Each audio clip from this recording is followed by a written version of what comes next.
essas aulas, porque eu estou com pouco espaço no Drive, né? João Batista também. E isso significa que eu vou ter que jogar essa gravação para o YouTube, Jaiane também, Tassiane também. Bom, então, fico muito feliz de saber que vocês estão tendo essa experiência, que eu sei que não é fácil fazer um curso à distância, mas é importante ter esse ânimo, né? E não desistir, né? Ter essa... Eu acho que uma graduação à distância ela fica muito mais fácil a partir do momento que você está aberto, né, a ter essa proximidade de alguma maneira com os professores, com os tutores, com, como posso dizer, com os colegas também, né? Porque vocês são colegas de polo, né? Então, se conhecerem também é muito importante. Eu sei que, acho que vocês sabem que é uma graduação semipresencial, né? Então, vai ter momentos também que vocês vão ter que se encontrar.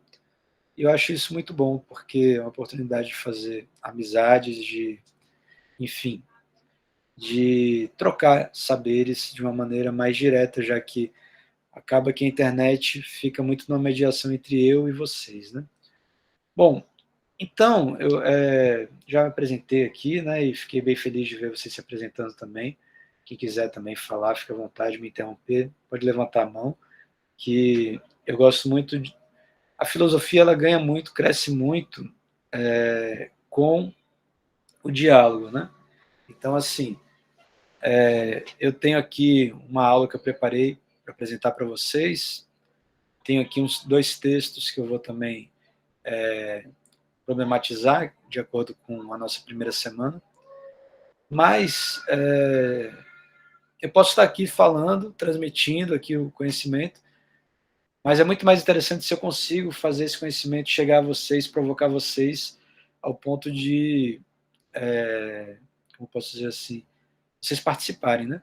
Então, eu costumo dizer que na nossa primeira aula é importante a gente se perguntar assim, o que é a filosofia?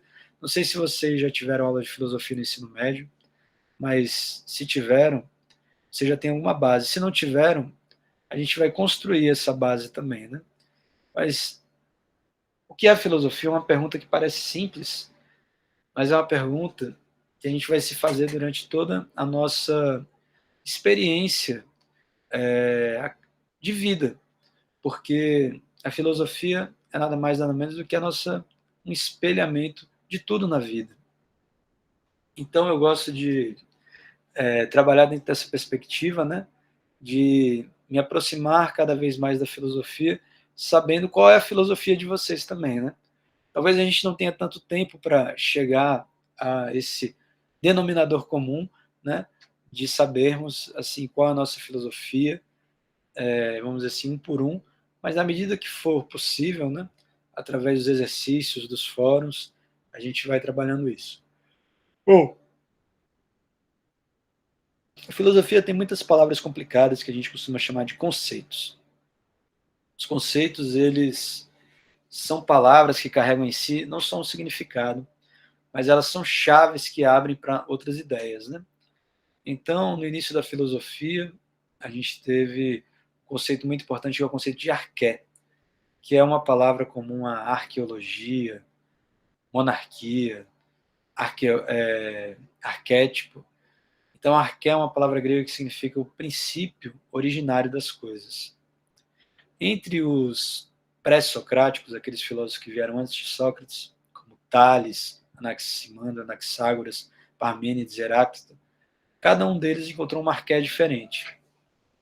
Mas eu poderia aqui falar um a um cada um desses filósofos, mas eu escolhi falar de um especificamente, que é Pitágoras, porque eu acho que Pitágoras é tanto um matemático quanto um filósofo, não que Tales não fosse também um matemático e um filósofo, outros deles foram, mas ele tem uma vida mais marcante, né? Então hoje a gente vai falar, não sei quem aqui assistiu já a aula assíncrona, que eu falo um pouco de Pitágoras e de Sócrates, e hoje eu vou tentar me aprofundar um pouco mais de quem foi Pitágoras, mas antes disso também trabalhando o contexto, que a gente costuma dizer que é o contexto do mito da filosofia, através da obra de Jäger, né? A paideia, ou seja, o que é a paideia também, né? Vem de paidos, né? O educador, a educação grega, né? E, bom, então preparei aqui uma apresentação, mas antes de começar essa apresentação, eu acho que seria interessante a gente dar uma espiada dentro do nosso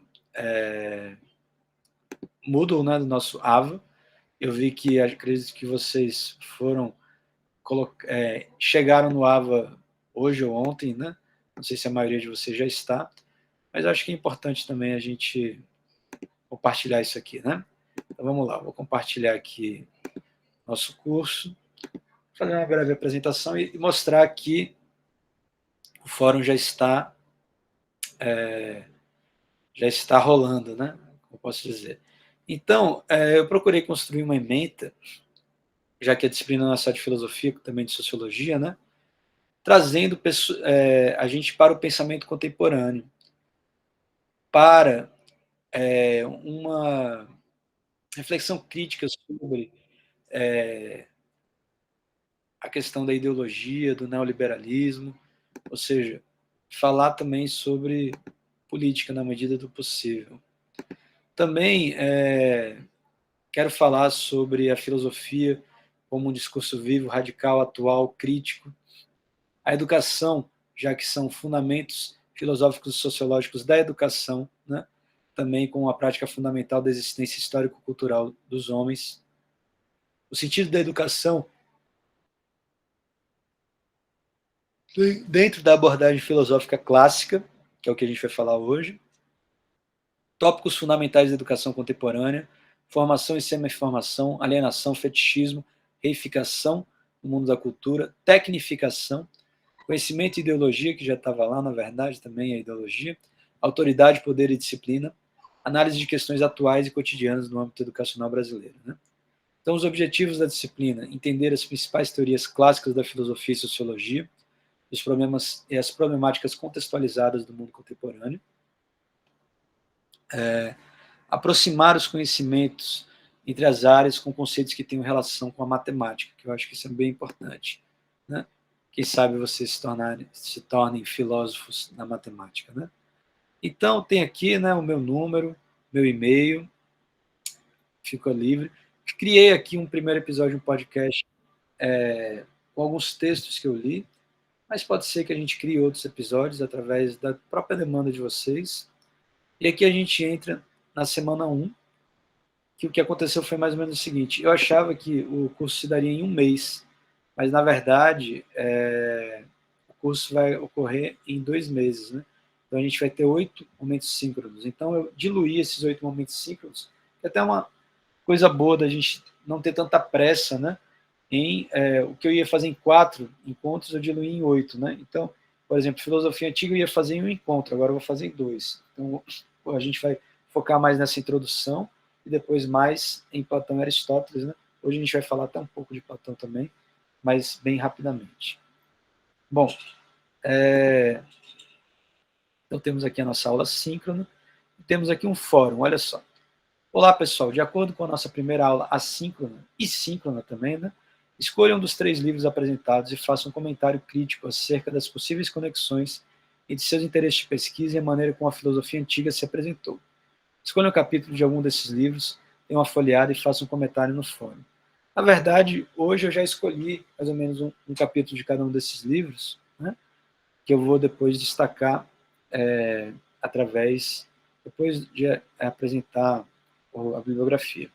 E aqui eu criei uma apostila bem resumida mesmo, tá? Para só assim, é o que eu digo assim, a gente pode comprimir, né, ali o conhecimento ou pode alongar. Claro que a ideia é que a gente pegue aqui uma ideia e consiga, através desse conceito, abrir ele e alongar em vários conjuntos de ideias. Né? Mas ninguém aqui tem como obrigação se tornar um filósofo ou um filósofo da matemática. Né? Então, pessoal, basicamente é isso. Né? É importante que esse fórum seja respondido nessa semana, né? Até o dia 30, mas a gente pode prorrogar um pouco mais. E basicamente é isso. Né? Vamos então agora para a a nossa apresentação. Alguém tem alguma dúvida, quer perguntar alguma coisa, quer falar alguma coisa, quer comentar alguma coisa? Fique à vontade, não fiquem acanhados, tá bom? Importante vocês se sentirem bem. Vamos lá. Então, eu vou agora compartilhar aqui no slide, falando sobre essa questão da paideia. O que é a paideia? A paideia é a raiz comum da pedagogia, né? Então, é o ensino, a educação. E ela nasce na Grécia, né? Com algumas, vamos dizer assim, diferenças entre uma paideia ateniense e uma paideia espartana, né? Enquanto os espartanos eles tinham uma ligação muito mais forte com a questão do ensino militar, o ensino corporal, o ensino da educação física, né? Os atenienses tinham uma ligação mais forte com o ensino teórico, com o ensino das ideias, né? Então, apesar disso, tanto os atenienses quanto, quanto os espartanos tinham a areté, a virtude, como base da educação. Então, olha aí. É na Grécia que começa a história da educação. São os gregos quem, pela primeira vez, colocam a educação como um problema. Mas é no século V a.C., com os sofistas e depois com Sócrates, Platão, Isócrates e Aristóteles, o conceito de educação alcança o estatuto de uma questão filosófica. Bom, então o que isso quer dizer? Né? Quer dizer que na Grécia a educação ela se coloca como uma perspectiva universalizante. Né? Como é que essa educação pode se universalizar? Justamente através de ideias que consolidem esse aprendizado. Né? Por exemplo, se falou ali de sofistas. Não sei se vocês já ouviram falar, os sofistas, entre eles Protágoras e Gorgias, eram pensadores, sábios, e a palavra sofos significa sábio, né? Enquanto a palavra filósofo, amigo da sabedoria, que cobravam para ensinar. Ora, eu acredito que isso não tem nenhum mal, né? Eu aqui estou cobrando para ensinar também, eu recebo uma bolsa para ensinar filosofia. Mas eles tinham uma característica interessante, que era o relativismo. Por exemplo, eles cobravam para ensinar e eles diziam ser capazes de ensinar qualquer coisa. Inclusive, eles diziam ser capazes de ensinar que você está certo mesmo estando errado. Então é muito famoso entre os sofistas, a ideia da persuasão, a arte da persuasão ou a retórica, né? Que ainda é uma área muito importante para a política, para o direito, a retórica, você saber falar bem, mostrar que está certo, mesmo estando errado. Né? E dizem, inclusive, que eles só paravam de cobrar os seus ensinos quando você conseguia vencer eles num duelo de erística, né? Um duelo de ideias. Bom, então olha só, o Jäger diz que sobre educação, filosofia e arte, essa é a proposta da ideia, uma proposta de formação humana, uma proposta humanista. O que quer dizer com esse humanismo? Né? É justamente uma proposta de escolas de pensamento que vão garantir, preservar esses pais do pensamento e relegá-los para a posterioridade. Por isso que chegou até nós o pensamento de Sócrates através de Platão, mesmo sem Sócrates ter escrito nada. Né? Então, olha só, alguns trechos da paideia. Do ideal de formação do homem, jamais teriam chegado à criação de uma pedagogia ou do ideal de cultura. Então, a formação por si só, ela não chega à pedagogia e à cultura, porque ela precisa da arte e da filosofia. Em relação à arte, todos os poetas gregos eram verdadeiros filósofos, no sentido inseparável da unidade de pensamento, mito e religião. O pensamento racional penetra em todos os círculos da existência. Então, os poetas, conhecidos como aedos e rapsodos, eles eram, de certa forma, filósofos por trazerem os mitos, principalmente, né, como explicações primitivas da realidade. Né? E aí, na filosofia, Cada forma de estádio carrega consigo a formação de um certo tipo de homem. Ou seja, o que ele está querendo dizer com esse estágio? O estágio da filosofia, o estágio da arte, o estágio da educação carrega um tipo de visão humanista. E, por fim, essa arte, que podia ser épica, trágica, comédia, retórica, poesia, prosa, antes de Platão, a poesia apontava para um destino do homem ligado aos deuses, e é preciso recriar esse filósofo, essa filosofia entre o homem e os deuses. Mas Platão, em sua República, principal livro, critica os poetas e diz que eles queriam criar ideias que não existiam, porque, para Platão, as ideias da realidade são cópias das ideias inteligíveis. Criar ideias que não existiam no mundo inteligível, e por isso ele convidava os poetas a se retirarem da República, que é a cidade ideal. Bom, então, o que é a paideia clássica? Se até então o objetivo fundamental da educação era a formação do homem individual, como kalos kalagatos, vamos falar sobre isso, que é o bem e a beleza, a partir do século V, exige-se algo mais da educação. Para além de formar o homem, a educação deve ainda formar o cidadão. A antiga educação baseada na ginástica, na música e na gramática deixa de ser suficiente. Então é isso que até hoje a gente precisa, né? Uma educação que forme cidadãos, né? Porque, vamos dizer assim, a gente tem aí uma história recente até do nosso país, aonde a gente conseguiu melhorar, de certa forma, o acesso à educação, mas estamos vivendo um dos momentos de mais evasão escolar, né?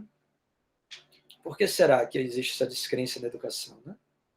Porque também pode ser que exista uma descrença na cidadania, ou seja, a gente está tão voltado a um mundo de capitalista, de acumulação de capital, que não importa tanto se você tem o direito a estudar e a ter um conhecimento mais erudito, o que importa é o que você ganha, né? Pelo menos eu vejo assim. Então, olha aí, essa educação que, desde os sofistas, nos mostra que, enquanto os sofistas educam naquilo que as massas lhe mandam fazer, vendo-nos como uma grande besta, né? Ainda assim, a gente pode ver que os sofistas tinham também uma visão de arete, de virtude. Arete fundada no conhecimento, ainda que não científico, uma arete política, intelectual através da oratória e da retórica, e uma arete também ligada ao humanismo enquanto educação e cultura, introdução do conceito de cultura em meio dos primeiros cosmopolitas, os cidadãos do mundo, né? Mas, que medida a educação sofista era uma educação de formação intelectual e espiritual? Protágoras, que foi conhecido como o maior sofista, que dizia que o homem é a medida de todas as coisas, entendia que a educação cívica é justamente quando o sujeito se vê na vida do Estado. Nesse sentido, para Protágoras, esse Estado ainda era um Estado muito ligado à ideia da natureza. Um Estado no qual, entre outras coisas, a gente pode dizer que um Estado onde a lei da natureza, o justnaturalismo, seria mais importante do que as exceções extraídas, as excisões extraídas das leis, né? Que são universais, né? E que são criações humanas. Ainda são criações humanas para a universalidade. Bom, então, a gente pode ver que, na paideia clássica, então o ideal educativo grego aparece como paideia, formação geral que tem por tarefa construir o homem como cidadão. Platão mesmo diria que a paideia é a verdadeira educação. Eita, tem mais gente aqui pedindo para entrar. A paideia é a verdadeira educação, é a que dá ao homem o desejo e a ânsia de se tornar um cidadão perfeito. O ensina a mandar e a obedecer. tendo a justiça como fundamento. Então, a paideia é essa educação que nos faz cidadãos, né? Essa educação que a gente recebe tanto em casa, porque é diferente da educação e ensino, né? Na escola a gente vem para receber o ensino, mas em casa a gente já recebe a educação. Então, a paideia é essas duas instâncias. Entre outras coisas, segundo Platão, tem a ver com uma noção de uma diferença entre cidade-estado e um estado-polis. O estado-polis é justamente essa noção que Platão coloca na República, né, de uma cidade que é política e que se faz pela política, que é diferente da cidade-estado, que é aquela cidade, não sei se vocês sabem que entre os gregos, né, o, as cidades eram cidades-estados que guerreavam entre si. Atenas e Esparta guerreavam. Atenas guerreava também com os persas, por exemplo, mas eles também podiam guerrear entre eles porque eles tinham essa noção de areté, que é a virtude da coragem, que muitas vezes tinha a ver com a bravura também de você poder morrer em guerra, de poder morrer lutando, né? Então, a polis é justamente essa relação com a totalidade entre o humano e o divino, fonte de todos os padrões de vida.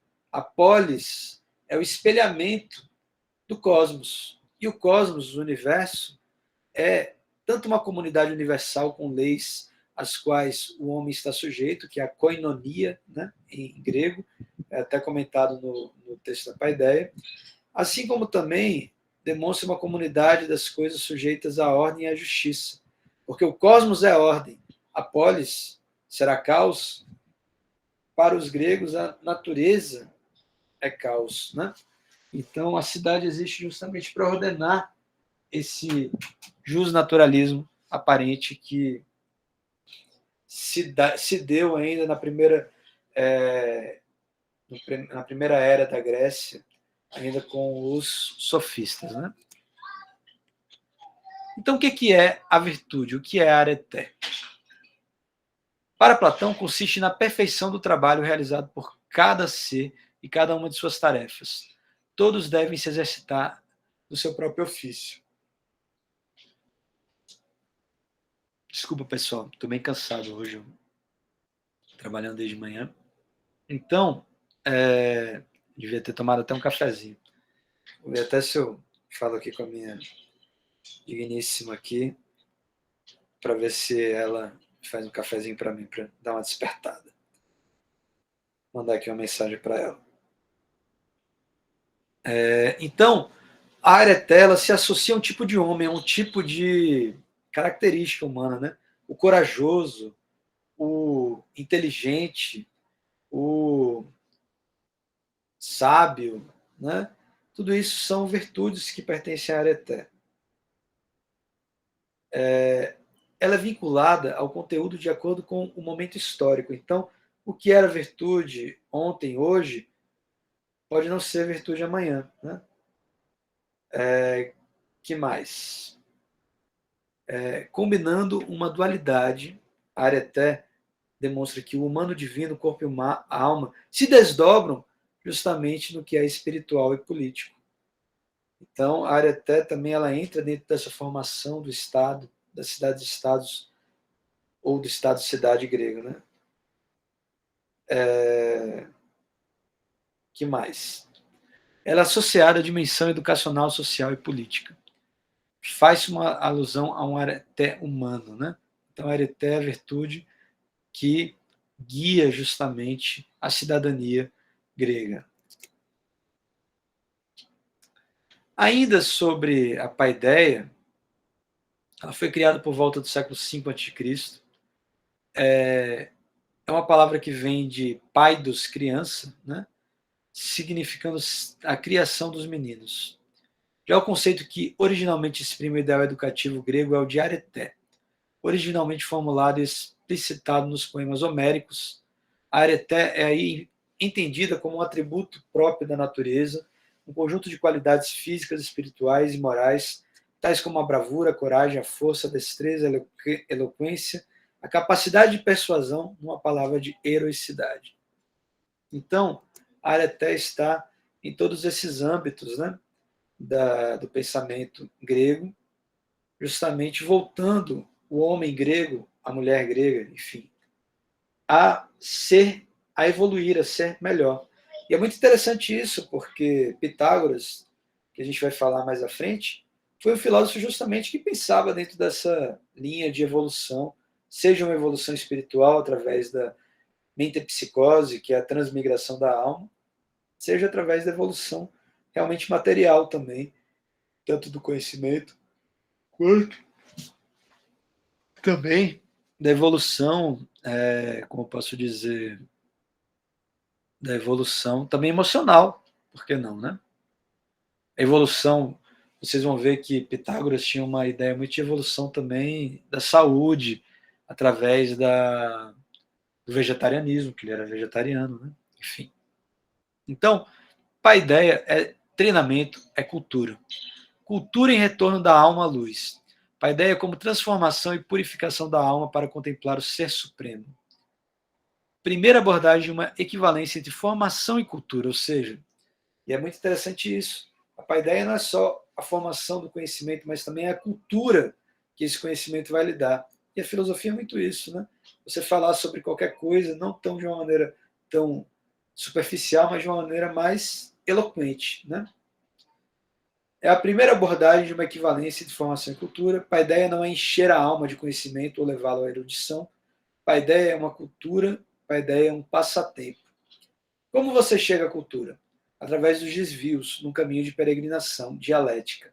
A dialética é o verdadeiro caminho do conhecimento. Aquela ciência que cancela as premissas de todos os outros tipos de conhecimento e dirige para cima o olho da alma, usando a matemática como instrumento auxiliar. Olha aí. O homem dialético compreende as essências das coisas. A formação dialética vai naquela época de 15 a 20 anos. Então, a dialética é aquela história, não sei se vocês já ouviram falar, costuma-se dizer do exemplo da tese, da síntese e da antítese. Né? É um movimento das ideias onde, se eu afirmo algo, alguém de vocês pode negar, e a partir dessa negação, uma outra pessoa ou nós mesmos podemos fazer uma síntese entre esses conhecimentos, superando o conhecimento anterior numa nova ideia, numa nova tese, numa nova hipótese. Né? Então, a dialética foi fundamental na paideia de Platão. E essa paideia de Platão tem a ver também com uma ideia platônica do estado ideal. Ora, quando a gente fala em platônico, pode ser que alguns de vocês já se lembrem logo assim, o amor platônico, né? O que é o amor platônico? É justamente esse amor que está no âmbito das ideias, do mundo das ideias, né? Porque é muito importante a gente relembrar que quando Platão funda a questão da alegoria da caverna, que é, entre outras coisas, um ritual de iniciação à filosofia através dessa ideia de luz e sombras, Platão está falando que a luz é o conhecimento, é a episteme, e as sombras as sombras são as opiniões. Então, ele vai transplantar essa dualidade justamente para o âmbito da questão do, como eu posso dizer, de um modelo de Estado. Um modelo de Estado que segue uma pirâmide, né, na qual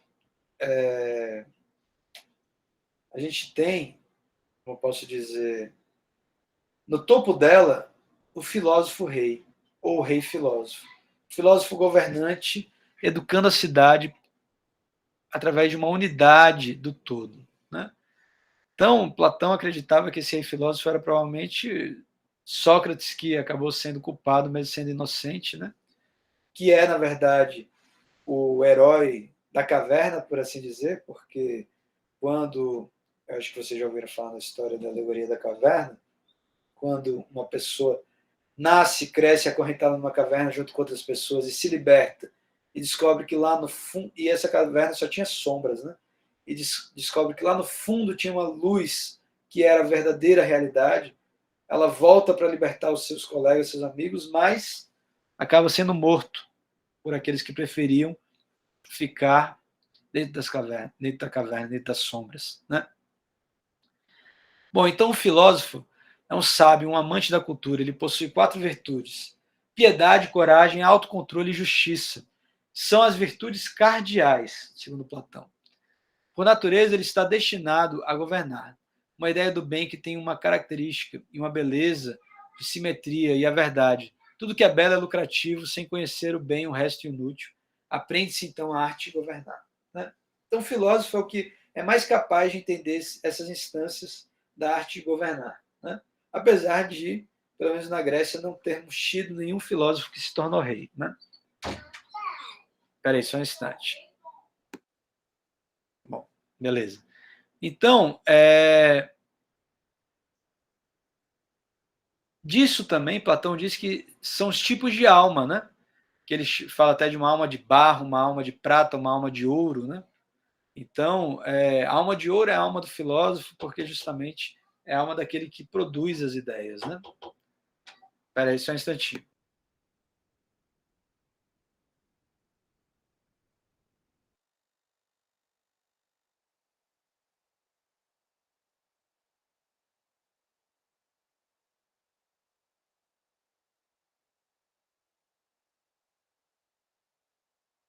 Desculpa a interrupção, viu, pessoal? Que realmente estava precisando de um cafezinho aqui.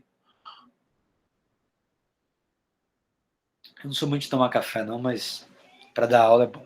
Ou para dirigir também. Na estrada eu gosto. Bom, então, vamos lá. Enquanto o filósofo rei é aquele que representa a superestrutura, ou a gente pode dizer os políticos também, né? Representam aqueles que, através das suas ideias, vão estruturar a sociedade, né? Para melhor ou para pior, né?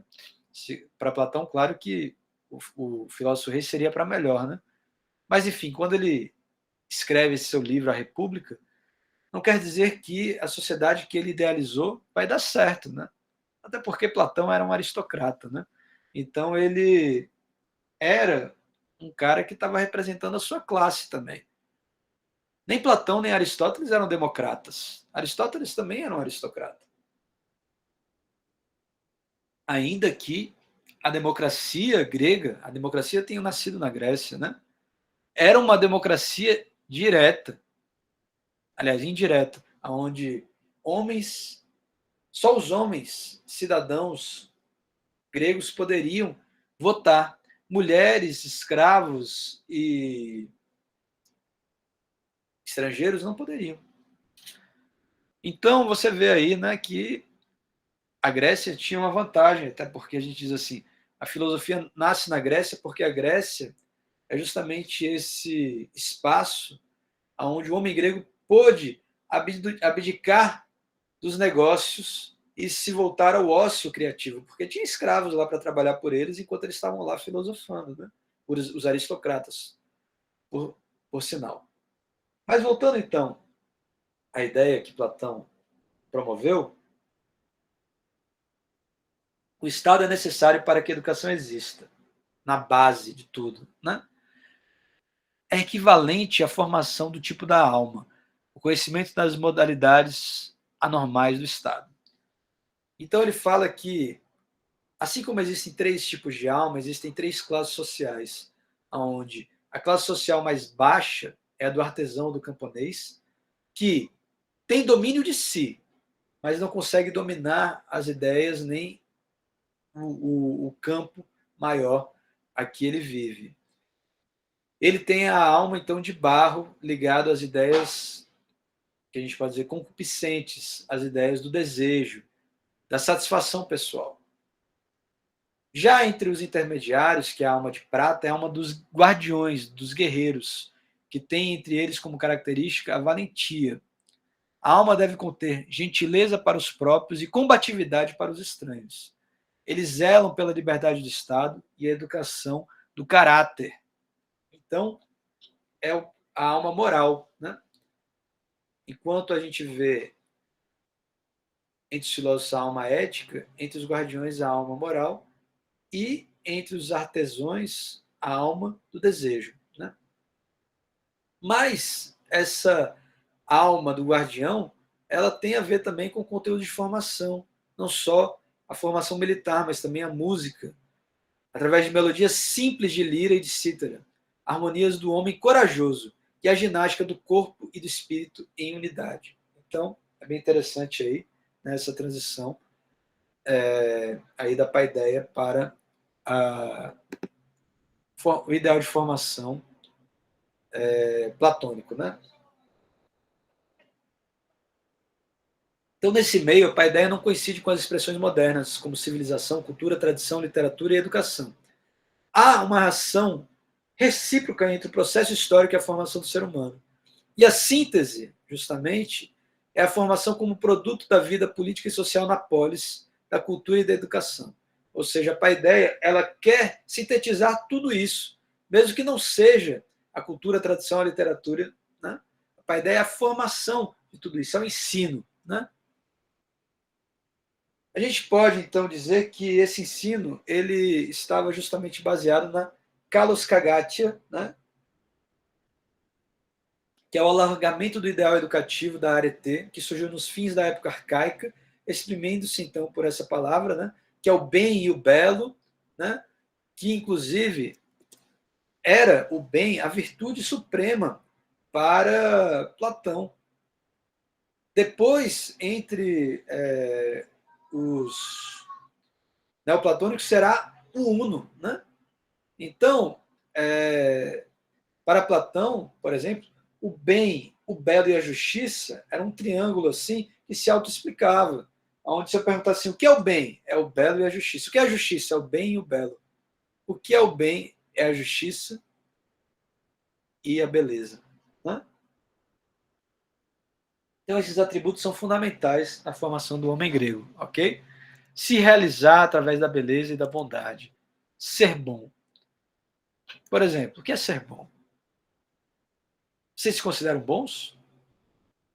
Né? Vocês são bons alunos, bons estudantes, bons matemáticos? Então, quando isso também é um caminho também, né? Segundo Pitágoras, uma sese, né? Para chegar a isso. E esse caminho, né? Ele passa também para sermos bons, temos que gostar do que somos, temos que nos amar, né? E isso, tá sendo, às vezes a gente é bom, às vezes não, né? E amar o que somos tem a ver com a beleza que encontramos em nós, encontrar a nossa própria beleza, né? A beleza de acharmos que somos belos, não só nossas mães, né? Mas a gente também ter essa autoestima, né? É isso mesmo, Rubens. Eu vi que você se identificou. Vamos lá. Os ideais educativos da paideia vão ser desenvolvidos no século V a.C. e se baseiam em práticas educativas muito anteriores. Não se pode utilizar a história da palavra paideia como fio condutor para estudar a origem da educação grega, porque esta palavra só aparece no século V. Então, justamente, exato, com certeza. Olha aí, Daniel falando. Todo mundo é belo, nem que seja por dentro, com certeza. Então, a gente vê que a paideia chega só no século V, mas desde o século V a.C., já os pré-socráticos, depois Platão, Aristóteles, e depois os neoplatônicos, já estavam afirmando isso como o ideal humanista do conhecimento, essa ideia da formação. Que é, entre outras coisas, o que eu digo que a gente tenta fazer nas aulas de filosofia, que é o que é a filosofia, né? Falei que ia me perguntar isso algumas vezes. A filosofia não é nada mais, nada menos do que você falar com mais profundidade, escrever com mais profundidade, ler com mais profundidade, escutar com mais atenção, ter um olhar diferenciado, crítico das coisas. Parece fácil, né?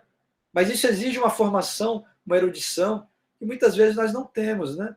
Então exige que a gente tenha lido alguns livros de literatura, exige que a gente tenha um bom pensamento matemático, até porque, como Platão dizia, para entrar na sua escola, academia, é preciso, antes de tudo, que a pessoa saiba matemática ou geometria e música. Ou seja, a harmonia das ideias numéricas, né? Das ideias formais, a harmonia da forma, matemática como forma, né? E a música como harmonia. Bom, então, encerrando aqui essa nossa primeira parte da aula, eu trouxe aqui algumas palavras que eu acho que é importante, como tecne, comunicação de conhecimentos, habilidades profissionais, trabalho manual, que é uma coisa bem interessante, porque tecne e poiesis, para os gregos, né, significavam fazer. Só que a tecne era o fazer manual dos artesãos e a poiesis o fazer intelectual, a memória, né? E para os gregos, a poiesis era superior à tecne. E para nós, hoje, se reverteu, né? A técnica, a tecnologia é superior à manualidade, porque a tecnologia ela faz industrialmente o que a manualidade demorava muito para fazer. Hoje, por exemplo, os poetas são pouco valorizados, ainda que até mesmo poucos são os poetas que têm memória para recitar as suas poesias, né? Os poemas gregos eram muito grandes, né? Como a Ilíada, a Odisseia, que eram poemas de Homero, né? Então, Kalokagati é excelência, né? Então, a Kalokagati não é só você ser bom, mas você ser excelente, né? A Nêmesis é Deus, até é um sentido religioso, Moira é o infortúnio do destino, o merecido ou imerecido, de Kaiosine, a justiça, Nomos, o direito, a ordem, a isonomia, o patrimônio comum a todos, a diké, a justiça, dar a cada um o que é devido, a híbris, ação contrária à lei, mas também a miscigenação, a ubris, né? A hibridação, a temis é a lei e a autoridade, o épico, né? Que é justamente a tendência idealizadora da intervenção dos deuses, dando destaque e valor aos heróis famosos, a poesia épica, né? A polis, a soma de todas as coisas humanas e divinas, o Estado como ser espiritual que reúne os mais elevados preceitos da existência humana. O Estado é o próprio espírito, vai dizer, muito tempo depois, Hegel. Né? É o espírito por quê? Porque representa a humanidade. Né? Bom, pessoal, então, a partir desse primeiro momento, queria saber se alguém tem alguma dúvida, comentário a fazer. Eu vi que algumas pessoas colocaram no chat, podem colocar no chat, podem abrir também a câmera, isso, a voz, o microfone, e falar assim, o que entenderam, o que não entenderam. Eu quis tentar dar uma visão aqui, primeiramente, mais geral, do que é o contexto no qual surge a filosofia, como ela surge, as suas diversas manifestações, desde a sofística até o pensamento pré-socrático e o pensamento de Platão. E, como eu posso dizer, para a gente agora aprofundar, através dessa primeira aula sobre Pitágoras e Sócrates, algumas leituras. Então, vocês vão ver que a filosofia ela é muito baseada nas leituras. Né? Então, eu coloquei lá no Moodle 3 textos. Essa primeira aula foi sobre o texto de Jäger, né? A Paideia. Agora, eu vou colocar os outros 2 textos, os trechos que me interessam mais dos outros dois textos, que eu acho que vai facilitar muito para vocês no fórum, né? Porque a partir dessa aula, vocês já respondem o fórum. Basta vocês assistirem a aula e fazerem um resumo dela. Talvez apontando para o que chamou mais atenção para vocês. A paideia, o pensamento pitagórico matemático ou o pensamento socrático-platônico, porque acaba sendo uma coisa só, Sócrates e Platão. Né? Bom, então eu vou compartilhar aqui o nosso, eu costumo dizer assim, whiteboard, né? Que é o nosso quadro. Né? Eu tenho aqui várias aulas que eu já dei aqui, e eu gosto muito de utilizar para os textos, né? Eu jogo o texto ali no whiteboard porque eu acho que é mais interessante do que ficar ali, como eu posso dizer, lendo assim, trecho por trecho. ler os pontos dos textos que mais me chamaram a atenção, né? Então ele está aqui o texto que é de Diógenes de Laércio, né? Vidas e Doutrinas dos Filósofos Ilustres, né? Que é um texto bem importante assim para o ensino já mais aprofundado, né? Da Grécia, né? E aí eu selecionei alguns pontos desse trecho que me chamaram a atenção dentro do capítulo onde ele vai falar sobre Pitágoras. Então, olha só o que a gente tem sobre Pitágoras, né? A gente tem isso aqui, ó. Logo aqui no início, as viagens de Pitágoras ao Egito, né? Eu comentei isso na aula síncrona, né? Então aqui, ó. Terceiro fragmento. Mais tarde, Pitágoras foi para o Egito, levando uma carta de Policrates que o recomendava a Amasis. Aprendeu a língua egípcia, como diz Antífon na obra dos homens que se distinguiram em excelência. E também esteve entre os caldeus, ou seja, entre os babilônicos, e os magos. Posteriormente, enquanto visitava Creta, penetrou na caverna de Ida com Epimênides, mas ainda no Egito entraram nos santuários e aprenderam os ensinamentos secretos da teologia egípcia. De lá retornou a Samons e, achando a pátria sob a tirania de Polícrates, embarcou para Croton, na Itália, e lá elaborou uma constituição para os italiotas e conquistou grande fama juntamente com seus adeptos, que em número de aproximadamente 300 administravam da melhor maneira possível o Estado, de tal modo que seu governo foi, por assim dizer, uma aristocracia no verdadeiro sentido da palavra, né? Então, olha só que coisa linda, né? O próprio Pitágoras foi uma espécie de rei filósofo, um sábio filósofo. Porque, primeiro, e aí é uma coisa interessante da doutrina órfica, a qual Pitágoras se beneficiou, o fato de que, como eu posso dizer, Pitágoras viajou ao Egito para conhecer mais da matemática, que dizem que o teorema de Pitágoras já estava lá, né? Nas pirâmides, para a construção das pirâmides. Pitágoras, ele teve no Egito também ensinos esotéricos com S que muitas vezes estão ligados à maçonaria, a, como eu posso dizer, a Ordem Rosa Cruz. Não que eu tenha frequentado esses lugares, nunca frequentei, mas eu já ouvi falar, já li alguma coisa sobre isso, né? E Pitágoras também fundou um certo tipo de constituição ali que teve origem dentro da região da Itália, né?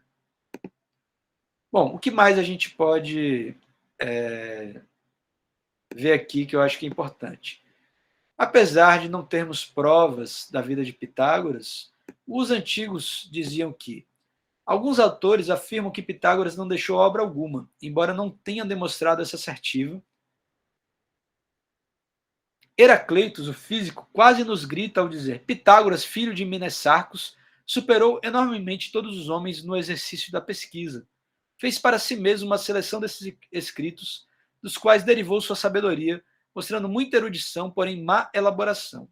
Heracleitos fala assim, porquanto Pitágoras, no início de seu tratado da natureza, exprime-se nos seguintes termos: pelo ar que respiro, pela água que bebo, não permitirei que se censure esta minha obra.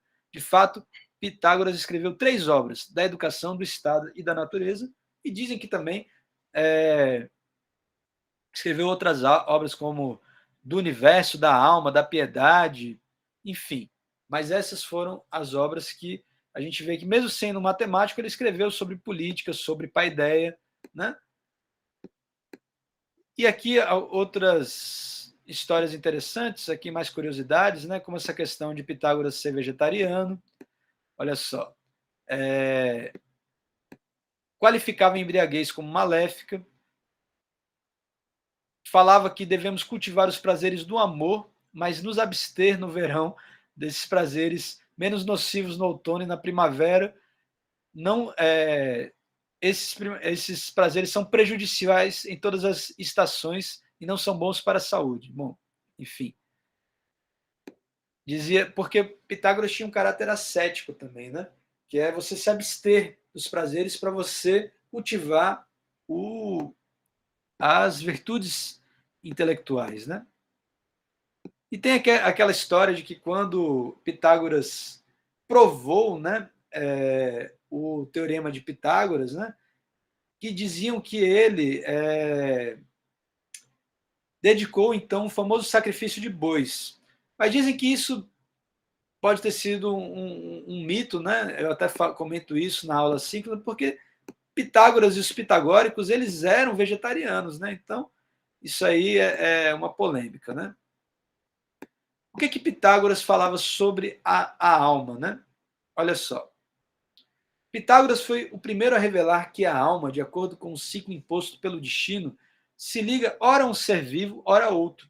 Foi também o primeiro a introduzir na ela de pesos e medidas. O que ele quer dizer que ora um ser vivo, ora outro? É que a alma, para Pitágoras, passava por um processo de evolução entre os animais e os humanos. Dizem até que um certo dia Pitágoras, vamos dizer assim, reclamou com uma pessoa que estava maltratando um animal, dizendo: ó, esse cachorro ele pode ter sido seu amigo, seu irmão, seu pai em uma outra vida, né? Então eles tinham essa característica de acreditar em outras vidas. Os gregos em geral tinham isso, né? Então olha só, seus preceitos eram os seguintes: não atiçar o fogo com uma faca, não forçar a balança, não sentar sobre a medida de grãos. Deixa eu permitir aqui a entrada de mais alguém. Não sentar sobre a medida de grãos. Não comer o coração, ajudar a depor a carga e não agravá-la. Ter sempre as cobertas enroladas juntas, não pôr a imagem de um deus na placa de um anel, não deixar a marca da panela nas cinzas, não esfregar um vaso com uma tocha, não urinar voltado para o sol, não caminhar por fora da estrada, não apertar mãos com facilidade, não ter andorinha sobre o próprio teto, não criar animais com artelhos aduncos, não urinar nem pisar sobre unhas ou cabelos cortados, afastar de si as facas afiadas, não voltar atrás da fronteira quando sair da pátria. Então, bem engraçado esses preceitos, né? Que tem algumas explicações aqui. Entre essas explicações aqui, não atiçar o fogo com uma faca queria dizer não se deve provocar a ira ou orgulho inflado dos poderosos. Com não forçar a balança, não atentar contra a equidade e a justiça. Não sentar sobre a medida dos grãos, cuidar também do futuro, pois a medida dos grãos é a ração para um dia. Com não comer o coração, queria significar não consumir a alma com aflições e penas. Com não voltar atrás na fronteira quando sair da pátria, advertia todos os que estão partindo da vida a não se deixarem deter pelo desejo de viver, nem se deixarem atrair pelos prazeres desta vida. Poderíamos explicar também outros preceitos, mas isso nos levaria muito longe, né? Então, interessante aí, já mostrando a filosofia através de uma sabedoria das palavras, né? Uma sabedoria da interpretação. Eu vejo aí que uma sabedoria ética, por assim dizer, né? Eu vi aí que alguns falaram que não estão entendendo nada, ou quase nada, ou, enfim. Esse entendimento da filosofia, exatamente, tem algumas pessoas aqui já entendendo, né, a reencarnação, a inteligência, lembrando a questão da superstição, da maçonaria, eram bastante fundamentos na cabeça desse homem que hoje a gente fica observando, imaginando que viagem era essa, né? Sim, era muita viagem mesmo, e a gente tem que aprender a viajar também nessas ideias, né? Porque isso significa você abstrair. E a matemática, por exemplo, é um conhecimento da abstração também, né? Então, tudo isso faz parte desse processo, né? Da gente entender as formas das coisas, né? Então, olha aí, a sabedoria ética. Conta-se que ele aconselhava seus discípulos a pronunciarem o seguinte verso toda vez que entrassem em casa: que erro cometi? Que fiz? Que deveres não cumpri? Então, você refletir sobre essas questões, né, é fundamental aí para a sabedoria prática, né? Como foi no meu dia, né? Outra coisa importante para Pitágoras, que está até no podcast, né? Acho que o texto que eu leio é sobre a mônada, né? A mônada é, mais na frente, na modernidade, uma ideia da unidade das coisas, né? Porque entre os pitagóricos, o número é arqué, ou seja, o número é a explicação de todas as coisas, né? Então, tudo se vale pelo número, e a mônada é o princípio de todas as coisas, é um número primordial, né? Que pode ser também essa junção que os pitagóricos dizem que é 1 mais 2 mais 3 mais 4, que é o 10, né? Então, olha aí, a mônada é o princípio de todas as coisas, da mônada nasce a díade indefinida, que serve de substrato material à mônada, sendo esta a causa da mônada e da díade indefinida, onde nascem os números. Dos números nascem os pontos, destes nascem as linhas, e destas as figuras planas. Das figuras planas nascem as figuras sólidas, destas nascem os corpos perceptíveis pelos sentidos, cujos elementos são 4: o fogo, a água, a terra e o ar. Esses elementos transmudam-se e transformam-se num cosmos completamente uns nos outros, combinando-se para produzir um cosmos animado, inteligente, esférico, tendo em seu centro a Terra, ela também esférica e habitada. Diz, inclusive, que Pitágoras já sabia que a Terra era uma esfera, né? Mas olha que lindo isso. Se o número é arqué primordial, de onde nascem os números? Será que número é isso? 1, 2, 3, 4, 5? Não. Os números nascem, olha aí, de pontos, de linhas, depois de planos, depois de figuras geométricas, né? Então, quando a gente está falando em números, estamos falando de ideias. Ideias essas que têm a ver com as manifestações mais primárias das representações. O que é um ponto? O que é uma reta? Né? Isso é muito filosófico. Eu acho que vocês, na matemática, vão trabalhar muito isso. Né? Então, olha só que interessante perceber a origem dessas ideias ali na Grécia, né?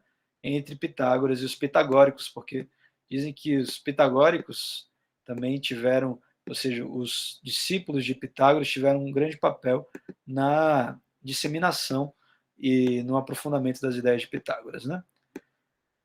Bom, aqui então, no texto, eu anotei mais 2 pontos que eu acho que são de relevância, que é a morte de Pitágoras, né? Já que a gente já falou um pouco, vamos falar até do nascimento dele, né? Então, olha aí. Pitágoras morreu de maneira descrita a seguir. Estava sentado com os amigos em casa de Milon, quando essa casa foi incendiada por um homem despeitado que não foi considerado merecedor de ser acolhido pelo filósofo. Porque os filósofos, diferentes dos sofistas, que bastava você pagar e aí você poderia aprender com eles, né? Os filósofos escolhiam os seus discípulos. Né? Então, um cara aí revoltado botou fogo na casa onde Pitágoras estava. Olha aí. Outros autores já dizem que esse incêndio foi obra dos próprios crotoniatas, ou seja, pessoas de Croton que perseguiram Pitágoras, temerosos de que ele quisesse tornar-se o tirano da cidade.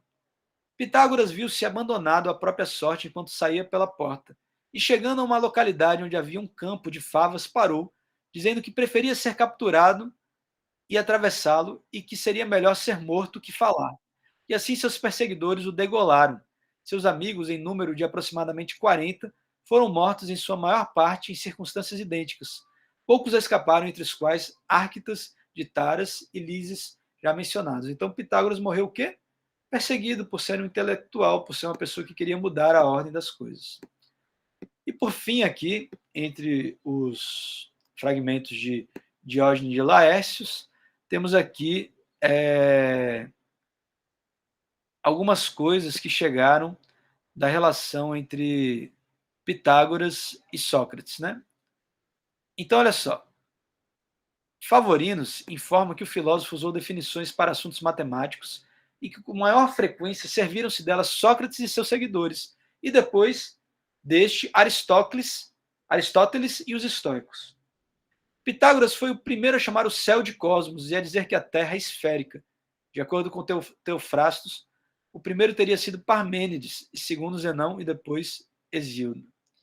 Dizem que Cílon foi adversário de Pitágoras, da mesma forma que Antífon foi de Sócrates.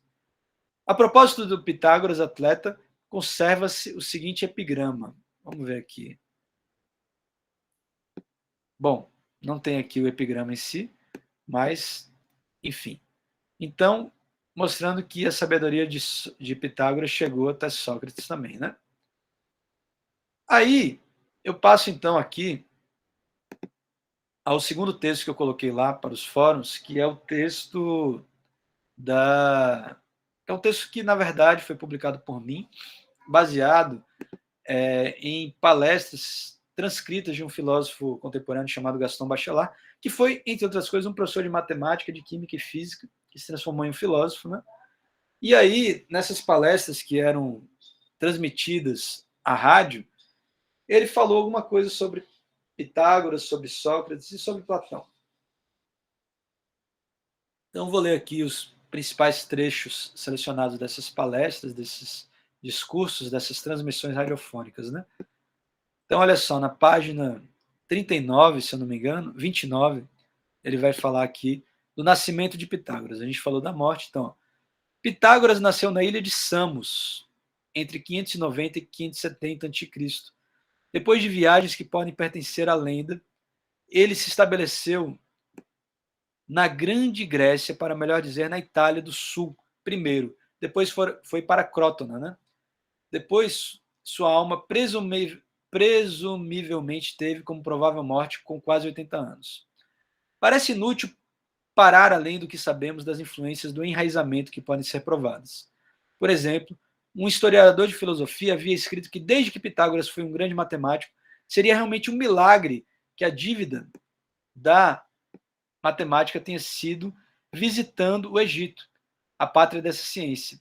Mesmo que os historiadores nem tenham escrito, Pitágoras também viu cúpulas douradas da Babilônia, não sabemos, mas a presidência sugere que seu desejo de registrar não tenha sido o de visitar também o berço de uma civilização imemorial. Então, olha só, Pitágoras fez, entre outras coisas, a síntese entre a aritmética e a geometria. Por quê? Devemos lembrar que Pitágoras representou um número por dois pontos ordenados para formar as figuras geométricas. Assim, desde o início da especulação, uma síntese da aritmética com a geometria foi postulada, que é o que eu estava falando aí da origem dos números, né? Os números como ali representações geométricas, né? Ela é doida. Como é? Oi, Adriele. Que ela teve olho no tal, acho que ela deu. Adriele, está muito baixo, eu não estou conseguindo entender o que você está falando. Peraí. Não sei se você está falando para mim. Enfim. Eu acho que eu vou ter que fechar aqui o som. Ah, ela fechou. Pronto. Exato, Raimundo. Com certeza deve ter sido chamado de feiticeiro. Sem problemas, Adriele.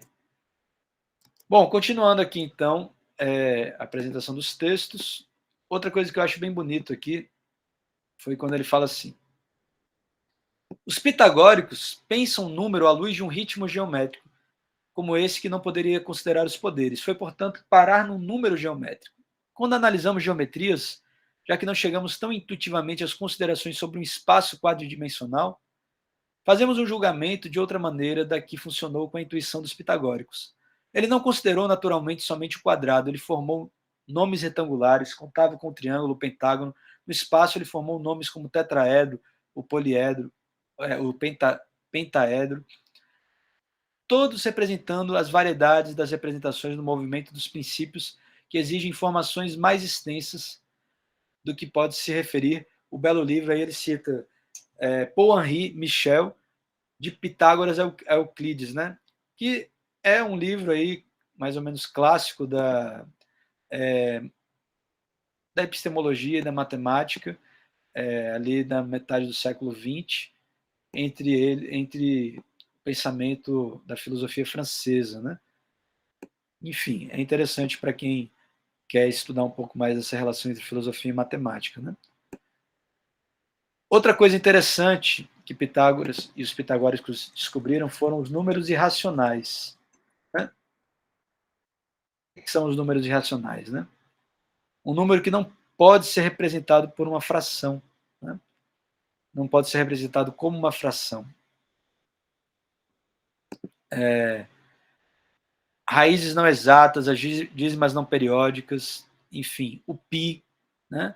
o φ, todos esses números são irracionais. Né? E dizem que os pitagóricos já tinham descoberto esses números. Né?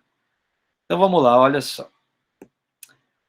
Na verdade, os números irracionais são abundantes. Eles são muito mais acessíveis que números inteiros e fracionários juntos. Essa falha da aritmética com a geometria pitagórica era tão absoluta e tão clara que permaneceu uma falha parcial. Isso é colocado abaixo por uma organização dos fenômenos por nus, ou seja, o número é um fenômeno, mas o número irracional é uma ideia. Particularmente porque é uma ideia porque ela não tem representação na realidade, diferente da geometria. Né? Particularmente, nossa análise aritmética se provou possível para a explicação dos fenômenos musicais, que é também muito interessante que Pitágoras também tem essa ideia da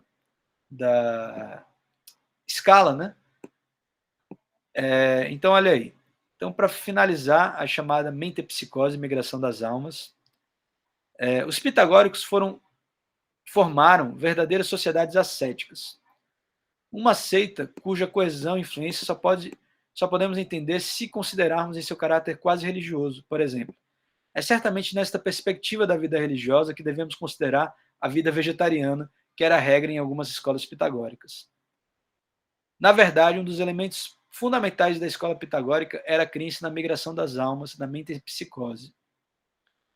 Nós mesmos podemos ser aprisionados no corpo de um homem animal, ou então, como um verdadeiro sacrilégio, se alimentar da carne de animais. Então, é isso. A transmigração das almas era um fundamento para o ser vegetariano, né? Entre outras coisas. Bom, então aqui agora alguns comentários sobre Sócrates, né? E Platão para a gente finalizar a nossa aula de hoje. Né? A figura de Sócrates foi colocada uma investigação tripla, né? De maneira muito diferente das notáveis polêmicas em torno da pessoa de Sócrates. Isso não diminui silenciosamente os problemas que se cruzam e multiplicam-se realmente plenos de interesse. Quando o problema de Sócrates foi profundamente levantado, é um problema que não deixa mais a mente o verdadeiro valor psicológico ligado à busca do ser oculto que Sócrates era. Ou seja, Sócrates era um enigma, seu ser é um problema permanente que temos consciência da convergência do valor humano. Né? Por que Sócrates era um enigma? Né?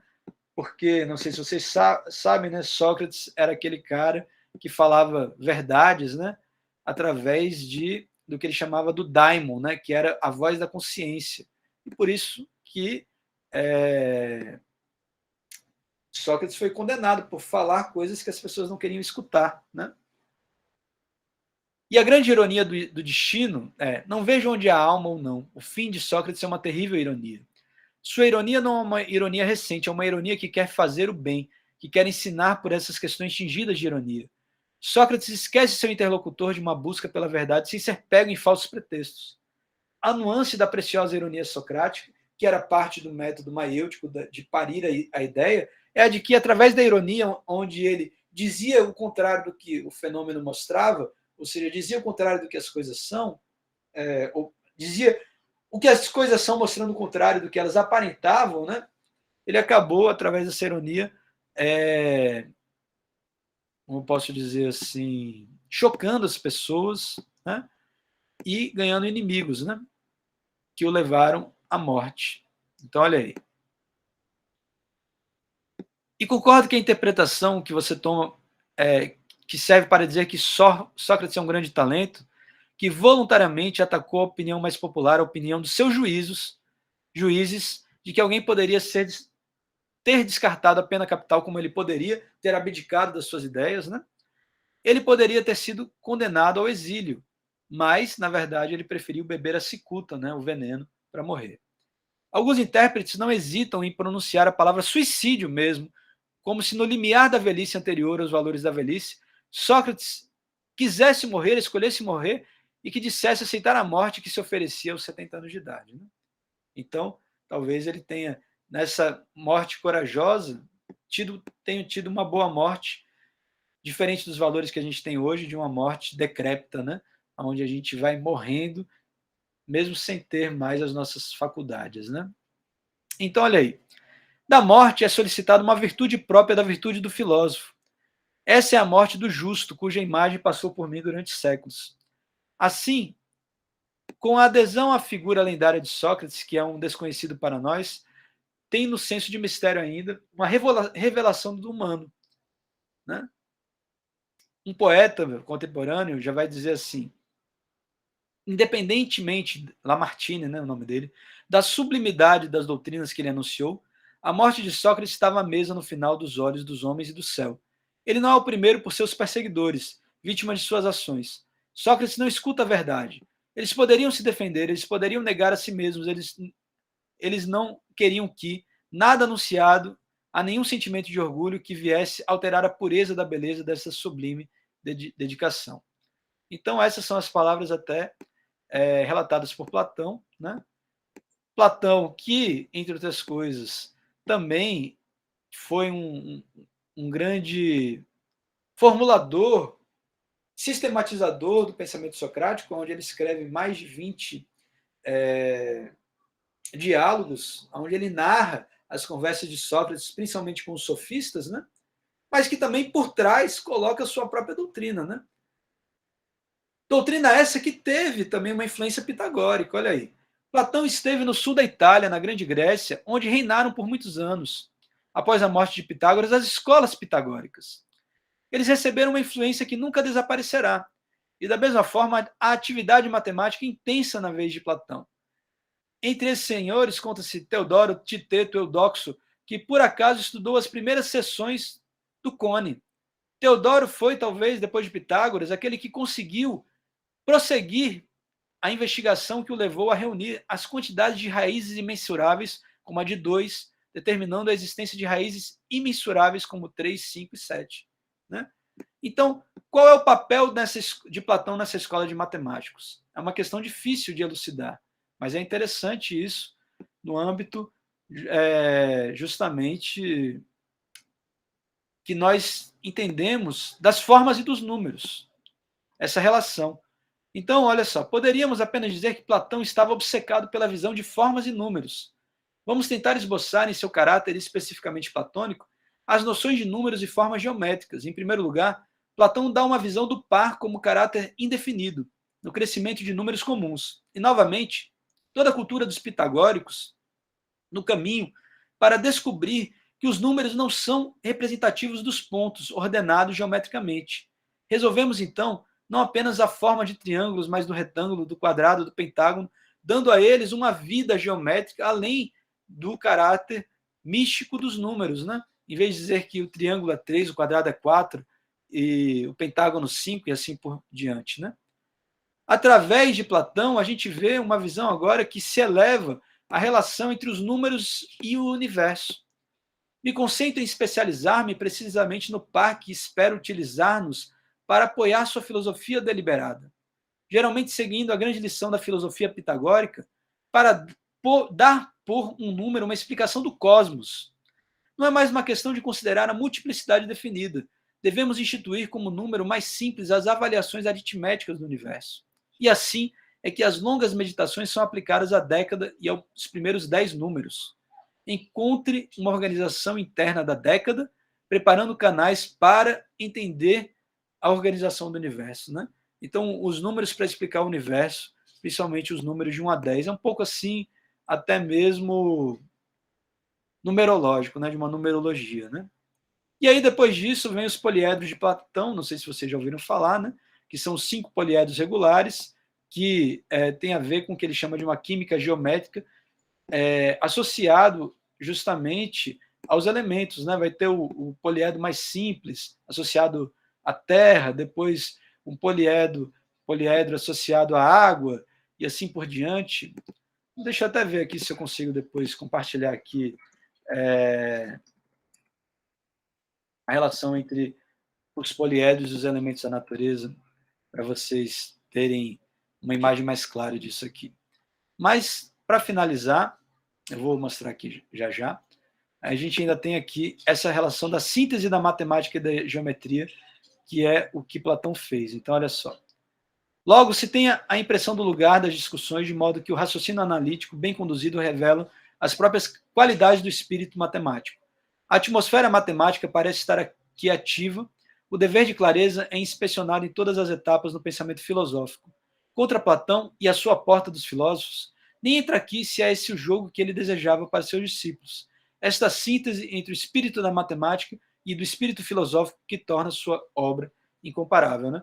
Então, eu acho que seria muito interessante, eu acabei tirando aqui o compartilhamento, mas a gente perceber essa possibilidade de lermos, né, a filosofia através dessa relação com a matemática, que eu acho que é bem interessante. Então está aqui, os sólidos de Platão, deixa eu ver se eu consigo aqui aumentar, e a sua relação com os elementos. Então aqui, ó, tetraedro, o fogo, né, a pirâmide, né, o cubo, a terra, o octaedro, o ar, o icosaedro, a água, né, e por fim o dodecaedro, o universo, como a esfera, esse elemento mais complexo, né? Então, olha só que interessante, né? Essa visão que ele chama aí de uma química geométrica e que, enfim, mostra a sabedoria dos gregos, né? Em entender o universo através das formas matemáticas e dos elementos. Então, aí o Raimundo comentou, né? Então tem aquela famosa frase de Sócrates, só sei que nada sei, que mostra que quanto mais a gente sabe, mais temos a saber. Quanto mais a gente sabe, mais percebemos a nossa ignorância sobre todas as coisas que existem, né? E como a gente precisa realmente se aprofundar de aprender a aprender as coisas, né? Bom, pessoal, é isso, né, que eu tenho aqui a falar hoje de uma maneira mais aprofundada, né, do que essas sínteses, né, sobre o pensamento de Pitágoras, Sócrates, Platão.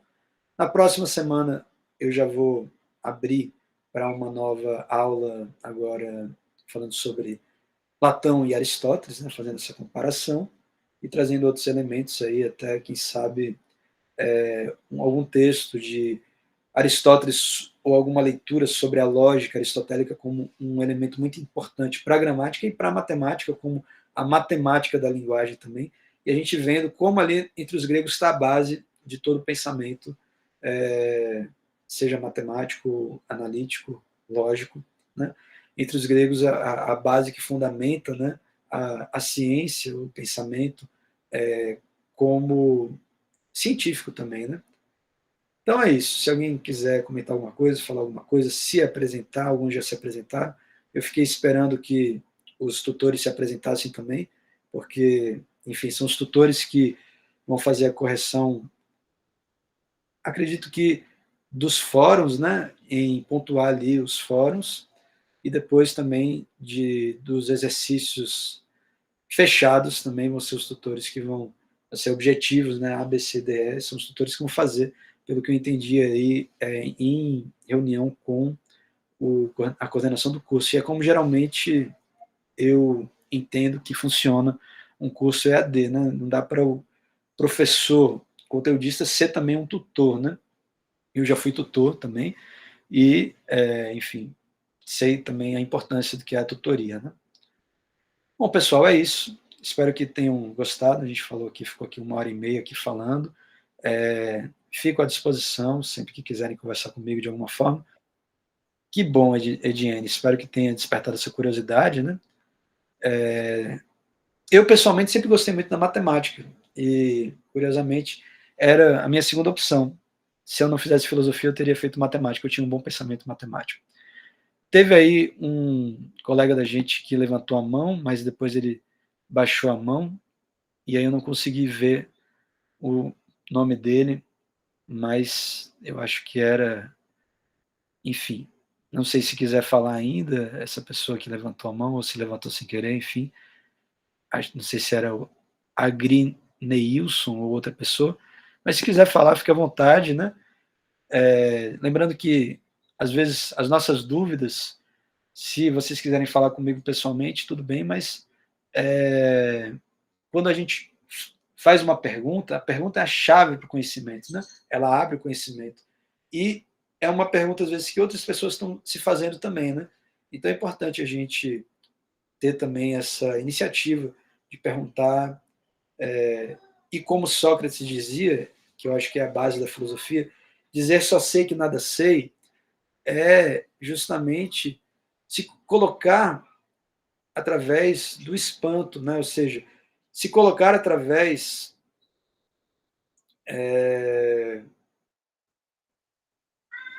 dessa visão de ver as coisas como novas, né? Então, teve aqui a Jéssica que perguntou o que o levou à filosofia, como ou quando soube ainda no colegial. Sim, eu tive aulas de filosofia no ensino médio e era bem interessante, né? O professor, assim, gostava bastante. Eu não era o melhor aluno de filosofia, não tirava notas 10, assim, né? E eu era muito bom em história também. Em história eu sempre tirava nota 10. E eu falei assim, eu pensei, bom, eu tive um conselho também que foi bem interessante, que um amigo falou assim, um amigo mais velho, né, assim, falou, existem muitos cursos novos que estão surgindo aí, design, rádio e TV, sei lá, que são cursos interessantes. Mas aqueles cursos que são mais antigos, que desde sempre existiram, vão continuar existindo. Então, filosofia, matemática, por exemplo, são cursos que têm milênios, né? Então, é mais interessante você fazer um curso desse. E, assim, a filosofia, quando eu entrei, era bem marginalizada, mas eu tive a sorte de, no meio do meu curso, a filosofia ter se tornado obrigatória, né? E aí abriu muito campo de trabalho para mim, eu passei em vários concursos, né?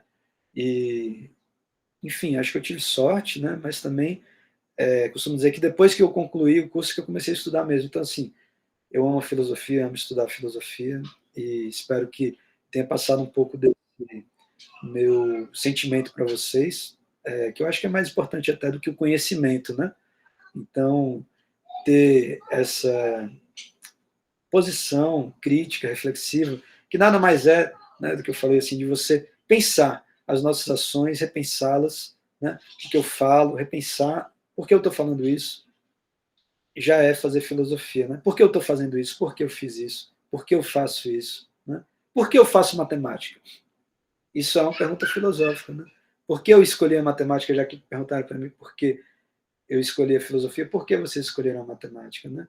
Então, isso já é uma pergunta filosófica que eu acho que, se vocês fizerem, vai, vamos dizer assim, gerar bons frutos, tá bom? É isso, muito grato aí a todos e a todas. Espero que tenham uma boa noite, né? Foi um prazer estar com vocês. Eu gosto das aulas. Gostei dessa perspectiva de toda quarta-feira a gente se encontrar. E espero que nas próximas aulas vocês tragam mais questões, mais problemas, mais provocações, mais inquietações, né? E vamos que vamos, seguindo na filosofia antiga até a próxima aula, para depois passarmos à sociologia, pelo menos a base do pensamento da sociologia e da filosofia política, tá bom? Teve aqui um comentário que eu achei interessante. Isso, o próprio Google Meet faz uma lista, né? Então, não se preocupem quanto a isso. Jaiane perguntou, acho a filosofia e a sociologia uma disciplina muito importante para a educação. Teve uma época que disseram que não seria mais obrigatória. Sim, a filosofia sempre foi perseguida, né? Desde sempre. Ela se tornou obrigatória em 2006, mas em 2014, a própria Dilma falou que achava que não precisava ser obrigatória, e depois com a reforma do Temer deixou de ser obrigatória, mas agora voltou a ser, né? Então, que bom que agora com essa nova sanção, né, da reforma da deforma do ensino médio, né? Então volta a ser obrigatória, não só o português e a matemática, né? Vocês aí estão mais assegurados aí, mas enfim, não é fácil também fazer matemática, bem pesado também, é uma disciplina, enquanto licenciatura, que você trabalha muito. Bom, boa noite a todos e a todas. A reforma da deforma, exatamente isso. Vou fechar aqui a gravação e É isso. Qualquer coisa, fico à disposição.